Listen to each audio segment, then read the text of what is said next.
said, Mark, I can see your deck. If you're ready to go ahead and take it away. Wonderful. Thank you, Kim, and welcome to everyone. I appreciate you taking some time out of your day to join in with us and take a look at sales order processing document types. Now, as Kim mentioned, this is a introductory type of webinar around the document types that can be used in sales order processing. So we're going to just take a look at the basics for these, and if you have some questions, please do enter those in, and we'll get to those at the end of our presentation.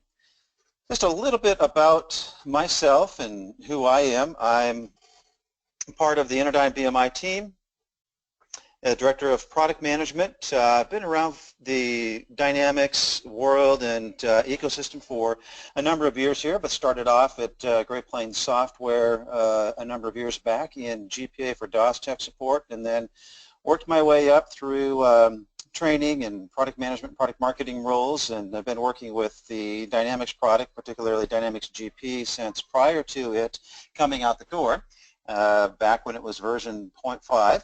And now living in the Minneapolis-St. Paul area, but spent a number of years up in the Fargo-Moorhead area, and when I was a part of Great Plains and Microsoft after that. So we're going to look at the sales order processing document types. There are a number of them, 5 different types to be exact. So, you know, the what, the why behind these. And we're going to look more specifically at the quote, the order, the back order, and the return. Then we'll take a look at how do these help you control your SOP processes, maintain a unique audit trail, and then the way that you could use either a very simple approach to this, or you could have multiple document types, unique coding and numbering for each one. And then how do I trace the history of all these document numbers? What's available to me in being able to do that? So we'll focus in on the quote, the order, the back order, and the invoice. Won't get into the return because kind of once you see the quote and the order, you're going to get the general sense for how these work, and not everybody uses returns within their business as well.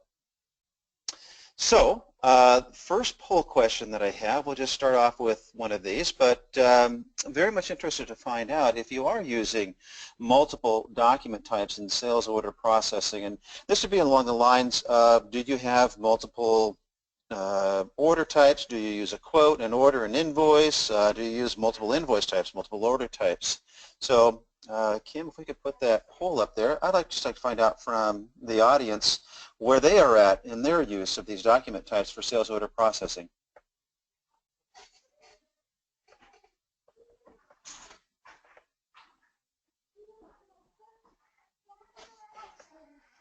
All right, so everybody, I'm going to go ahead and get ready to close this poll. 5, 4, 3, 2, 1. All right. It looks to me like it's a big yes from the audience. Okay. All right. Well, I'll be interested then to hear the questions that you all have as we continue on through this. So let's take a look at the first one here, which is quotes. And you can have an unlimited number of quote IDs. You've got this ability to set that next quote number so it automatically increments for you. You can also, with quotes, something that's unique is that you can set a time for a quote ID to expire. So you can have a limited use quote ID. We'll talk a little bit more about that when we get into Dynamics GP. You can designate the format that you would like to use. You can even use Word templates. There are specific Word templates that you can assign to your clients. And then there are some options for your quotes that can be password protected.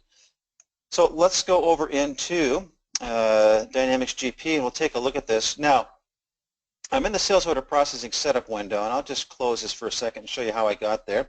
So I just went down to sales and then went into the setup area and into sales order processing. And that brings up the sales order processing setup window. Now, one of the things that you'll notice here is that I have the option for setting up some default document types. And within this here, this would just be every time I do a quote, this is the one that I would like you to use. This would also be that sort of simple process. If you don't want to get into having multiple quote types or multiple order types, then you can just go ahead, set one up right here, and then that becomes your default, and that becomes the only document type that you'll be using. So what's nice about this is you get some flexibility. You could have one order type but you could have multiple invoice types or multiple quote types.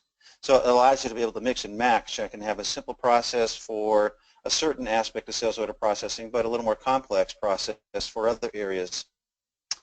Now, some other things too that we have is the ability to be able to set up our numbers so that we can have a unique code for the default. And again, this will just be applying to that simple process. I can have a default next number, and then I can designate which format type gets to be used.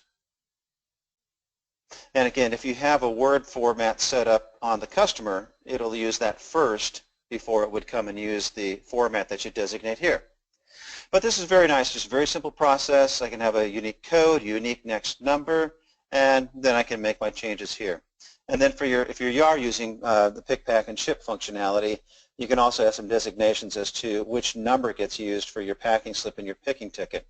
Although we're not getting into the pick, pack, ship functionality here in this particular webinar, just know that this is here. And when you come into the sales order processing setup area, you can set some defaults, and then you can set some default numbers through this numbers button at the bottom. So let's take a look at our quotes. So we come over here to Sales Document Setup, get a drop-down list. I choose Quote. And then in this quote window, I can do a lookup, and you can see that I have 3 different quote types set up. So we'll just use the standard quote type. My next number defaults. I can have a default comment ID if I would like, so that's something that just would be standard on all of the quotes. It could be a, thank you for your business, or visit us at www. Whatever you would like to have standard printed on those invoices, you can put that here. And then, of course, through the report writer, you can designate where that quote or that comment ID shows up on the quote format. Your default format is listed here. And then you have a days to expire. Now, I mentioned this earlier. What's nice about this is it allows you to be able to have a special quote. And you could tie this back to a sales program. You may have a special sales incentive that you're doing with your sales team. Set up a quote, and those particular quotes that you are going to use will expire in maybe 3 days, or maybe it's 7 days. You've got a certain amount of time that you want that quote to be used. So that allows you to be able to know the format that goes out. Maybe you've got some special comments that you're going to put on there, and then you can start to track those with unique numbers to know how many quotes are going out. And then as you get further into this process and those quotes change into orders and those orders into invoices, you can start to do some analysis to see, well, this particular promo that we used, how many orders did it generate, how many invoices did we get out of that particular promo. So a days to expire, and you can designate any number of days there. You can set up some unique options around quotes too. So when you transfer a quote to an order, you can have a default order ID that gets used for that, and then if you're also using fulfillment or invoicing, you might just transfer a quote directly to be an invoice. So you've got some choices here too in terms of transferring quotes directly to an order and an order to an invoice, or skip the order process and just go from a quote directly to an invoice. So you just need to designate which document ID for your order and your invoice will be used once that transfer is completed. And then as your quantities come in, you just want to say which default quantity should I use. I want to use the ones from an order to an invoice, or don't use any. We'll go ahead and at the time of the order, we'll put those in. So we have some options that can be password protected, and this can be a good control process as a part of your business. So you might allow people to void documents, but you might say, let's make sure that we have some type of control over that. So a manager has a password that they know and can apply at the time of voiding documents, and will allow people to void documents, but we want to have a password that happens there. But we're not going to allow people to delete any documents. And again, all of this is getting set up uniquely on each quote ID. So I can change these up, and I can have a unique process for each different type of quote that we generate within our company.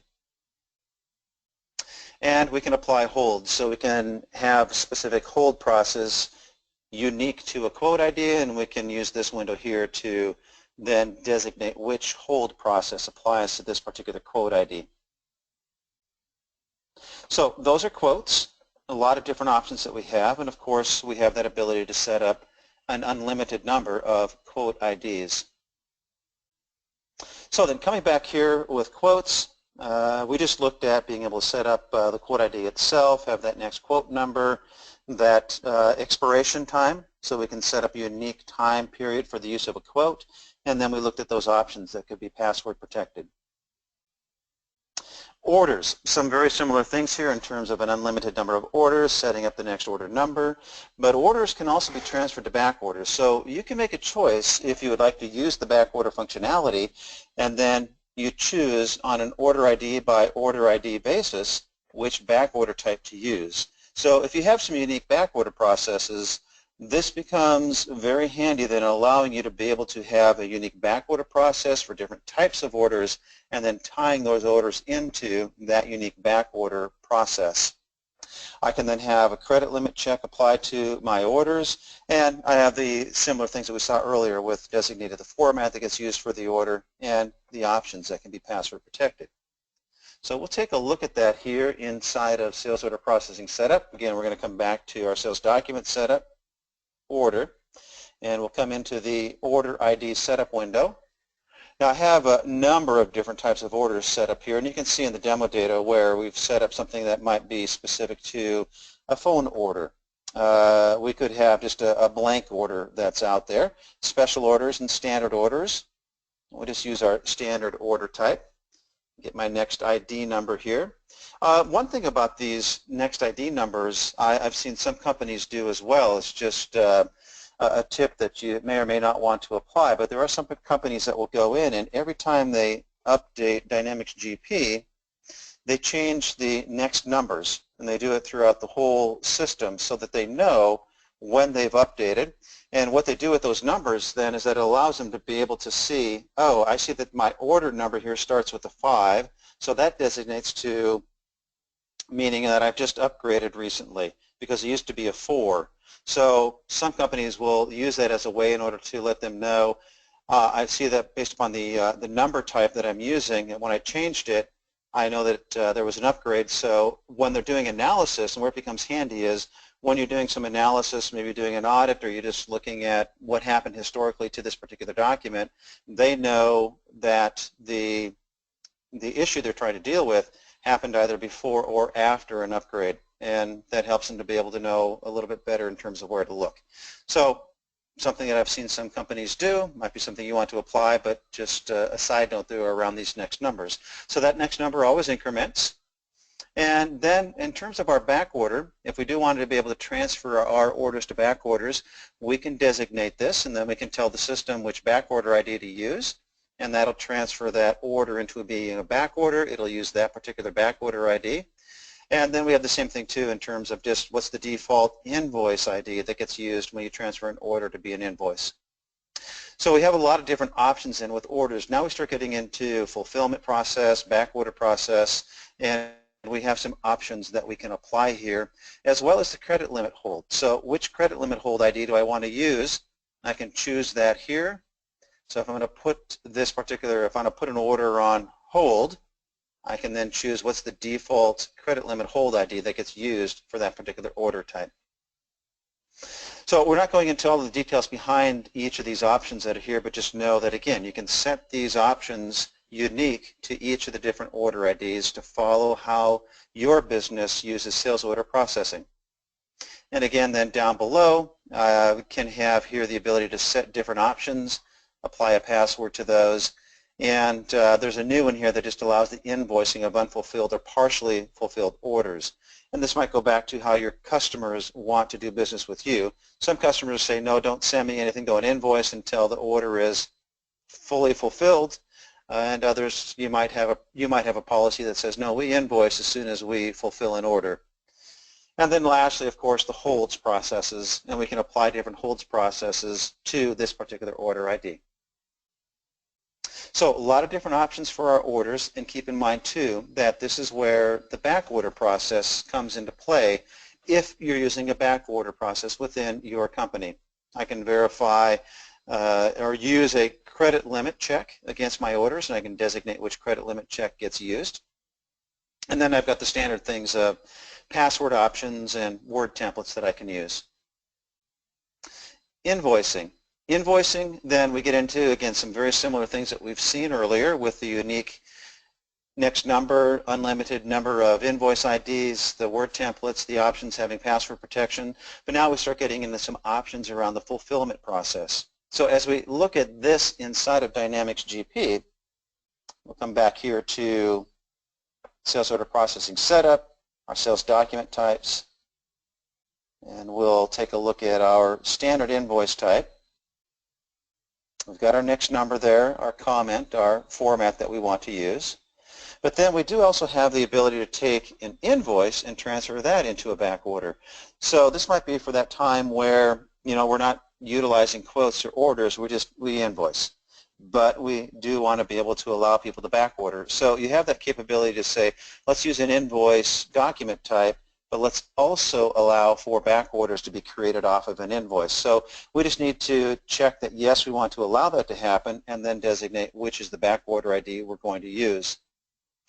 And then we've got some options here for each of the different invoice IDs that we create, on which fulfillment process to use, the credit limit hold to apply, which fulfillment workflow. So if you are getting into the full pick, pack, ship processing, you can then have a unique fulfillment process with each of your different invoice IDs. So you've got some check boxes here that you'll need to look at and make some decisions around which one you're going to use. So then we have that process here for checking different options. What are we going to allow, not allow, and which of those things that we allow have to have passwords on them. And then we have our holds. And then you can see the workflow button here. So I've not enabled workflow as a part of this invoice ID, so I don't have access into this workflow button here. So we have our invoicing, and again, we can have an unlimited number of invoice IDs, and that's very nice. So you could just designate, well, if it's a phone invoice, I want this one to be used. If it's a invoice that comes in through the web, I want you to use this particular invoice ID. And then you can start to break down and track how your invoicing is being done across the company. And then lastly, we'll take a look here at our back order IDs. We can have an unlimited number of those to set the next back order number, and then the formatting and the template that gets used, as well as the options that are going to be used. So we come back here, we've got back order type. I'll choose my back order ID, and then I can designate if I'm going to transfer a back order to an order, which order ID gets used, and the same in terms of an invoice. And if I have the quantities, I want the quantities default based upon what came from the order or what comes from the invoice, or have none of those there. I can password protect my options, and I can choose a holds process if I'd like to have a specific holds process used for this particular back order ID. So I have a lot of different things that I can be doing here with the document types. And we were just looking at back orders, and a lot of similar things that we saw in back orders we saw across the other different order types. So what I'd like to do before we get into just taking a look at, well, how do I track all of this and bring this together, let's go with another poll question. I would just like to know, if you do use back orders within your sales order processing, how do you implement their use? Do you have a unique back order for a unique document number? Do you keep the back order information on the original order? You don't use it, but you're considering it, or you just don't use them at all? So Kim will open it up for that next poll question. All right, so everybody, let's pick a number.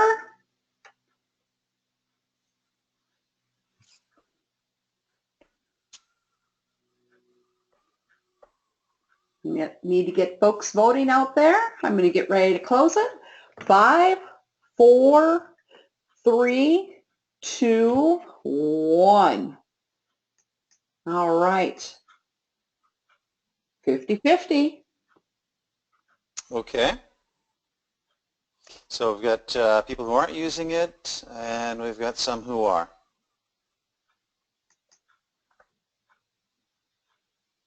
All right, so let's take a look at order traceability, because this is really where the power of using these different document types come in.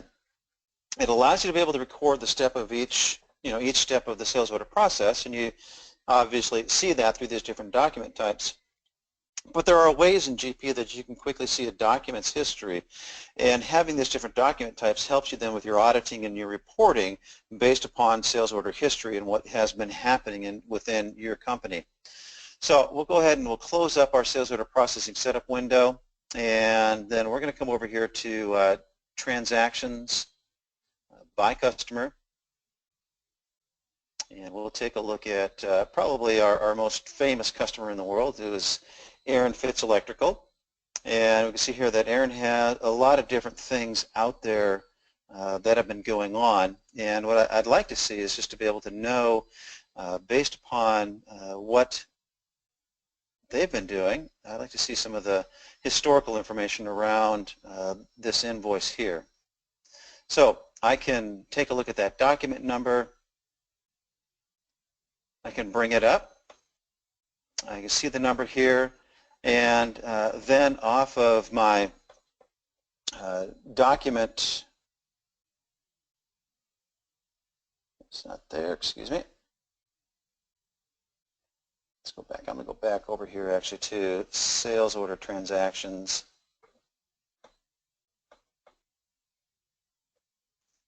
And we'll take a look at it from here. It'll be a little bit easier if we take a look at an order that's out there.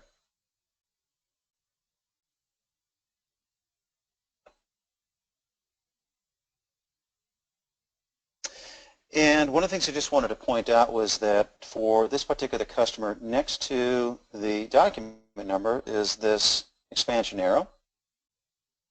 I can expand on that, and then I get all of the document history listed right here within this entry window. And it will tell me then if this came from a quote, the quote number, if this was a back order, it would list everything here tied back into that particular order number. And it gives me this ability then to be able to take a look at all of the different types of documents that I have, anything that sits out into the system, and be able to drill back. I can do this based off of a customer type, a document type, whatever is within my system. But if I have open information, I can always come back in here. This is an inquiry window now, and I'm looking at this particular invoice. And I can see that this invoice originated as this particular order, and I can look at any other information about that particular order, what might have happened with it, if it was a quote, if there was back orders. So I get the full traceability across all of my document types from beginning all the way through to end. And if it's a historical document, I can go back into the historical files and take a look at that information as well. I'll just show you one here. Look at this invoice. Historical invoice.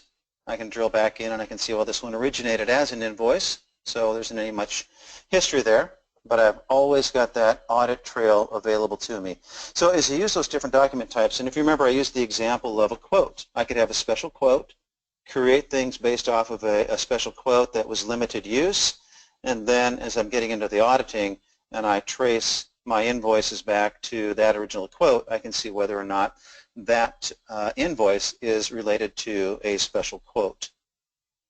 So all of the document types that you're using, the different numbers, the different qualifiers, you saw where we could set up a unique alpha qualifier at the beginning of each of these document types. All of that really comes down to my auditing and my reporting and being able to see the history of that particular document type and have that order traceability.